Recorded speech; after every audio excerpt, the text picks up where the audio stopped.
তোমাদের মধ্যে মিক্স ভেজিটেবলের একটা রেসিপি নিয়ে চলে এসেছি। তো ঝটপট করে দেখে নাও রেসিপিটা। তো প্রথমে আমি এখানে নিয়েছি গাজর, আলু আর ফুলকপি, আর নিয়েছি পেঁয়াজ, কাঁচা লঙ্কা আর একটা ডিম। তো কড়াইতে আমি পরিমাণ মতন তেল দিয়ে নেব। তেলটা একটু গরম হয়ে আসলে ফোড়নে দেব জিরা, এতে ফ্লেভারটা অনেক সুন্দর আসে। তারপরে একে একে সবজিগুলো অ্যাড করব। তোমরা এর মধ্যে আরও অনেক রকম তোমাদের পছন্দ মতন সবজি অ্যাড করতে পারো। আমার হাতের কাছে এই 3টা সবজি ছিল, তাই আমি এই 3টা দিয়েই তোমাদের সঙ্গে রেসিপিটা শেয়ার করছি।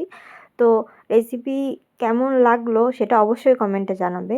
তো আমি এর মধ্যে অ্যাড করে দেব লবণ, তারপরে একটু ভালো করে ভেজে নেব। ভেজে নেওয়ার পরে অ্যাড করব হচ্ছে হলুদ। হলুদটা অ্যাড করার পর আর একটু ভেজে নেব।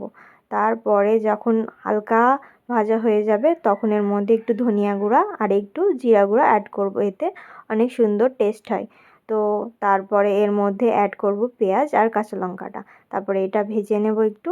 তারপরে অ্যাড করব হচ্ছে ডিম। এই ডিমটার মধ্যে একটু লবণ দিয়ে নেব। তারপরে ডিমটা অ্যাড করে ভালোভাবে নেড়ে চেড়ে এই যে সবজি ভাজাটা হচ্ছে এর মধ্যে মিক্স করে নেব। দেখো একদম কমপ্লিট। ফাইনাল লুক দেখে জানাও তো কেমন হয়েছে, আর সবাই অবশ্যই ট্রাই করবে।